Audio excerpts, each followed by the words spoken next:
I was considering doing this unscripted, but I wanted to make sure that I didn't miss anything important, and so I wrote it down. When I was about 13 or 14, I came home from school, and my mom told me that the old man we hired to build our garage with his son had a heart attack on the roof and died on the way to the hospital.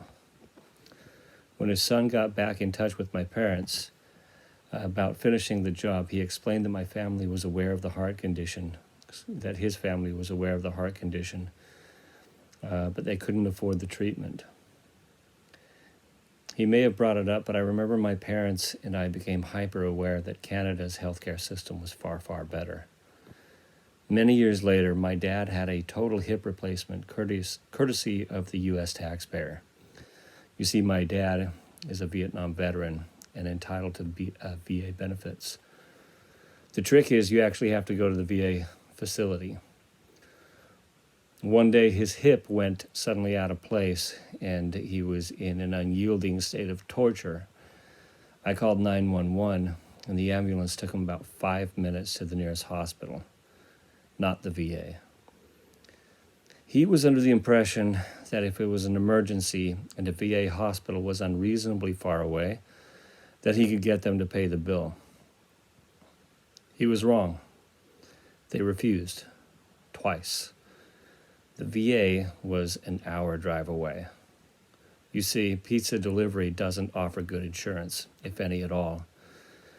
But if you want your pizza delivered, someone's going to have to drive it to you, and some of them require health care. Some years later, he had his first heart attack alone in his trailer. Homer Simpson describes it as 1,000 knives of fire stabbing you in the heart. My dad says that's not far off. A reasonable person would have called 911 or asked his neighbors for help. But when weighing the cost between being stuck with a cartoonishly large hospital bill and the alternative, he made a different call. He got into his car and made the hour drive to the VA during a heart attack, just to avoid that fucking bill. If you want to criticize him for his choice, you're too late. He beat you to it. But why in the fuck is that even something a person should even be grappling with in the first place?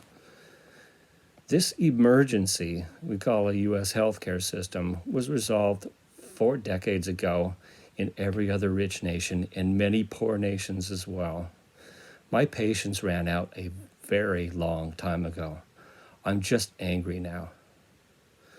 If you are in a position of power and oppose Medicare for All, and I'm looking at you, John Ossoff, fuck you. If you're going to squander an opportunity to advance Medicare for All to the next level because you're petty, then fuck you too. Get out of the goddamn way. #force the vote.